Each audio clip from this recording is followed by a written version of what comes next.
Outlook FY24 यानी कि वित्त वर्ष 2024 जो कि शुरुआत हो चुका है 1 अप्रैल से, चलेगा 31 मार्च 2024 तक। इस पूरे वित्त वर्ष में बाजार की चाल कैसी रह सकती है, निवेश के मौके आपके लिए काम बन सकते हैं, इन सब पर बातचीत करते हैं। आइए हमारे साथ जुड़ रहे हैं वेलेंटिस एडवाइजर्स के फाउंडर और MD ज्योति वर्धन जयपुरिया साहब। ज्योति सर, बहुत बहुत स्वागत है आपका। धन्यवाद सर हमें समय देने के लिए। जी सर, सबसे पहले शुरुआत कहाँ से करें? Global markets. सर, पिछले साल बड़ी चिंताएं थी कि बाहर दुनिया भर में खराब चल रहा है, हमारा ठीक है, दुनिया में ठीक खराब चल रहा है। इस बार क्या बाहर के हाल थोड़े सुधरेंगे, ठीक होंगे, या अभी भी चिंताएं रहेगी इस साल?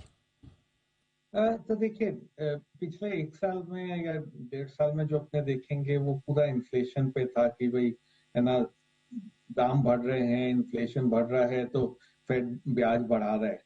वो फेज अब लगता है खत्म हो गया। मई में मीटिंग है फेड की, शायद उसमें 25 बेसिस पॉइंट मेरे हिसाब से वित्त रेट बढ़ जाएगा, पर उसके बाद में ना एक पॉज मोड पे आ जाएगा फेड। तो जो एक चिंता थी कि भाई ब्याज बढ़ते रहेंगे उसके कारण क्या होएगा, वो चिंता खत्म हो जाएगी। दूसरा चिंता जो चालू होगी कि भाई यूएस में रिसेशन आ रहा है कि नहीं आ रहा है, उसमें ना ओपिनियन काफी डिवाइडेड है और क्या होएगा, हम लोग सॉफ्ट लैंडिंग की कोशिश कर रहे हैं। पर बाजार के हिसाब से मेरे ख्याल से दो चीज देखना चाहिए। आज के दिन जो फेड बोल रही है वो बोल रही है हम लोग है ना पॉज पे रहेंगे पूरे साल, तो है ना ब्याज कट कम नहीं होएगा। जो मार्केट बोल रहा है, जो बॉन्ड मार्केट बोल रहा है, वो बोल रहा है कि वो फेड है ना अ, ये साल खत्म होएगा तब तक करीब 75 बेसिस पॉइंट की रेट काट देगी, क्योंकि इकोनॉमी खराब होएगी तो रेट काट देगी। तो मार्केट बोल रहा है ठीक है, तो यदि ब्याज घटेंगे तो है ना मार्केट चलना चालू हो जाएगा। तो एक तो ये एंगल है कि हो सकता है स्लो डाउन आवे, पर मार्केट का इम्पैक्ट है ना काफी प्राइस इन हो गया है। दूसरा है कि यदि अपने हिस्ट्री देखे तो ये फर्स्ट क्वार्टर में S&P 7% ऊपर था। जब भी फर्स्ट क्वार्टर में 5-6% से ज्यादा रिटर्न मिलता है तो पूरे साल में कभी नेगेटिव रिटर्न नहीं आया, और इसका एवरेज रिटर्न करीब 20% आया उस साल में। तो यदि वो देखे आंकड़े तो अपने को लगेगा कि इस साल तो ना काफी अच्छे हो सकते हैं, बाजार में ग्लोबल मार्केट्स अच्छे हो सकता है यूएस में 15-20% रिटर्न भी आ सकता है। 20%? सही सुना मैंने? अमेरिका में 15-20%? मतलब ये हिस्ट्री है तो वाह। लगता है कि जैसे पॉजिटिव रिटर्न आ जावे इस साल। मेरे ख्याल से पॉजिटिव रिटर्न तो आ जाएगा। 2023 के कैलेंडर में देखे तो अमेरिका में पॉजिटिव रिटर्न तो आ जाएगा। बिल्कुल। आया 10% आया, 15% आया, उसके बीच पे कितना आया पता नहीं। बस ये क्या ना, रिसेशन का जो एक ओवरहैंग है वो तो है। ओके सर, आपके मुंह में घी और महंगी वाली शक्कर का मिक्सचर बना के वैसे ही बहुत महंगी हो चुकी है। सर, इतनी बढ़िया सुबह सुबह आपने इतनी अच्छी बात की। जी सर। एक सावधानी मैं दे दूं कि जी। भैया रिटर्न काफी बैक एंडेड होएगा, तभी काफी है ना। ऐसा नहीं है कि यहाँ से ही रिटर्न आएगा, और जैसे जैसे बाजार बढ़ेंगे करेक्शन भी आते रहेंगे। क्योंकि रिटर्न आएगा क्योंकि है ना सबको लगेगा कि भाई रिसेशन खत्म हो रहा है, फेड है ना ब्याज काटने के स्थिति में है अभी, और उस टाइम पे है ना मार्केट में सबसे ज्यादा रैली आता है। तो परफेक्ट। हम लोग जैसे बोल रहे हैं बैक एंडेड रिटर्न है इस साल में। अच्छा ज्योति सर, एक और चीज बताइए। चलिए, जो खराब है वो थोड़ा बेहतर कर सकते हैं ग्लोबल मार्केट्स। हम पहले से ठीक है, क्या हम और बेहतर करेंगे? हमारे मार्केट पे क्या व्यू है सर? तो अपने देखे तो दो तरह से देख सकते हैं, एक रिलेटिव देखते हैं, एक एब्सोल्यूट देखते हैं। तो एब्सोल्यूट देखे तो विच साल 23 में तो 1-2% नेगेटिव ही रिटर्न था। विच साल 24 में थोड़ा बेहतर रहेगा। तो तीन कारण है। एक तो जो ब्याज बढ़ रहा था, आरबीआई सबसे पहले जाके ना पॉज मोड पे आ गया है। फेड आवे, यूरो आवे, उसके पहले आरबीआई पॉज मोड पे आ गया है। वो बोल रहे हैं कि परमानेंट पॉज नहीं है, पर मेरे हिसाब से अब तक है ना पॉज हो गया, अब है ना यहाँ से ब्याज बढ़ेंगे नहीं, तो वो एक बहुत पॉजिटिव हो जाता है मार्केट के लिए। दूसरा जो पॉजिटिव है वो है वैल्यूएशन। सबसे ज्यादा फिक्र पिछले 18 महीने में था कि वैल्यूएशन बहुत महंगे थे। वैल्यूएशन अब एक तरह से हाई नॉर्मल, एकदम सस्ते तो नहीं हुए हैं, पर है ना वैल्यूएशन अब ज्यादा महंगे भी नहीं रहे, तो एक फेयर वैल्यू जोन में आ गए हैं, अपर एंड ऑफ फेयर वैल्यू बोल सकते हैं।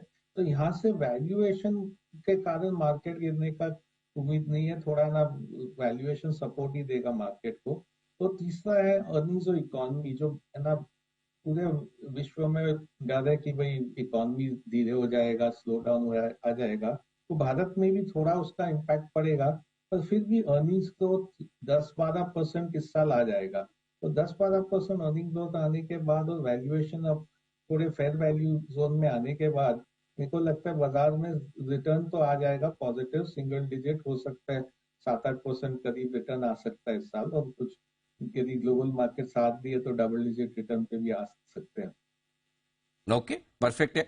अच्छा सर, अब ये बताएं कि जब उम्मीद अच्छी है, आप कह भी रहे हैं बढ़िया है, सब कुछ ठीक ठाक रहने वाला है, ये बताएं सर, कहाँ निवेश के मौके बनेंगे भारतीय बाजारों में, क्या करना चाहिए?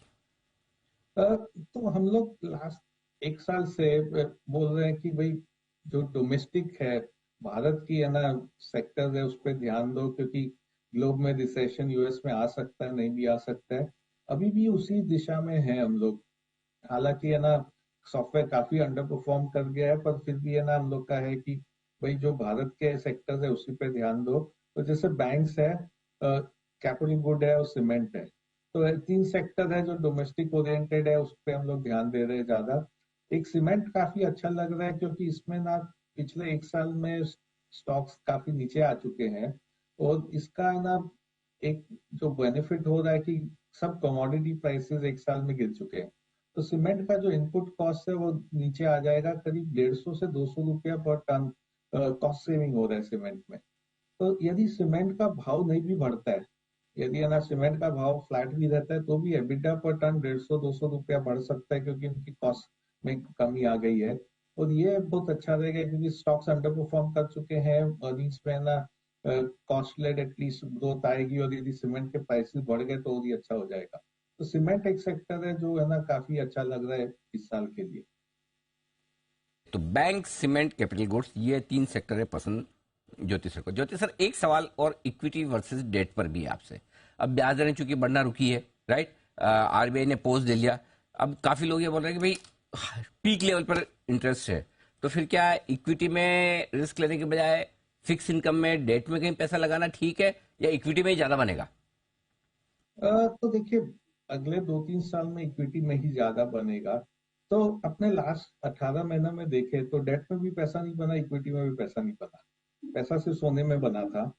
अगला 18 महीना 2 साल में इक्विटी और डेट दोनों में पैसा बनेगा, इक्विटी में ज्यादा पैसा बनेगा डेट से। पर डेट में भी, है ना, काफी अच्छा रिटर्न आ जाएगा। एक चीज जो याद रखना है कि भी पोस्ट टैक्स अपने देखते हैं, तो ये जो डेट के में ये सब चेंज आ गए हैं, तो पोस्ट टैक्स इक्विटी में काफी अच्छा रिटर्न बन जाता है। क्योंकि, है ना, वहां पे टैक्स रेट अभी 10-15% ही है, और इसमें, है ना, टैक्स रेट अब तो 30% हो गया। तो डेट में भी पैसा बनेगा अगले 1-2 साल में, इक्विटी में भी बनेगा, और, है ना, पोस्ट टैक्स इक्विटी में ज्यादा रिटर्न बनेगा। इक्विटी दोनों जगह मिलेगा, पैसा बनेगा और ज्यादा बनेगा आपका इक्विटी में, हमेशा की तरह। ज्योति सर, बहुत बहुत धन्यवाद आपका समय देने के लिए। आपने ग्लोबल मार्केट से लेकर हमारे मार्केट और निवेश के सभी मौकों पर हमारे दर्शकों को आपने अपनी राय दी। Thank you so much.